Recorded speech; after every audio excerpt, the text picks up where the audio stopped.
اس لیے ہم کہتے ہیں یہ نازک مسئلہ ہے، با خدا دیوانہ باش با محمد ہوشیار، جب محمد کی بارگاہ میں آ تو ذرا سنبھل کے بول، شان رسالت ہے، ذرا زبان سنبھال کے بول۔ کوئی نبی پاک کے خاکے بنائے ہمیں جوں تک نہ رینگے، کوئی نبی پاک کی شبیہ بنائے، کسی فلمیں ڈرامے بنانے والے فاسق فاجر گناہگار بدترین زمانہ دنیا کی گندگی میں لتھڑا ہوا بندہ وہ شبیہ بن جائے میرے محمد کی اور میرے آقا کا کردار پیش کرے فلم کے اندر ڈرامے کے اندر، اور اسے کہا جائے تو میرے نبی کا کردار پیش کر، وہ تیرا خون کھولے گا کہ نہیں کھولے گا؟ میں نے کہا شرابی ہو، زانی ہو، فاسق ہو، فاجر ہو، گناہوں کے اندر لتھڑا ہوا ہو، اس کو میرے محمد کی شبیہ بنا کر خاکہ بنا کر پیش کر دیا جائے۔ میں نے کہا حلالی امتی بھی برداشت کر سکتا، حلالی امتی بھی برداشت کر سکتا نہیں۔ یہ ہماری آخری اور سب سے بڑی ریڈ لائن ہے جس کا نام محمد مصطفیٰ ہے۔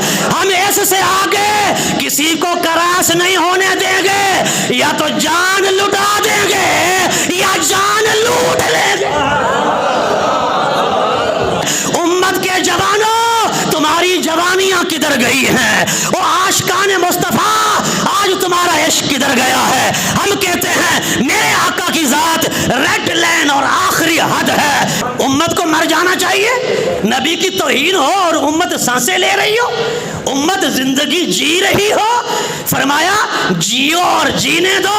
اب جیو اور جینے دو کا اصول نہیں چلے گا، اب مرنے دو اور مرو کا اصول چلے گا۔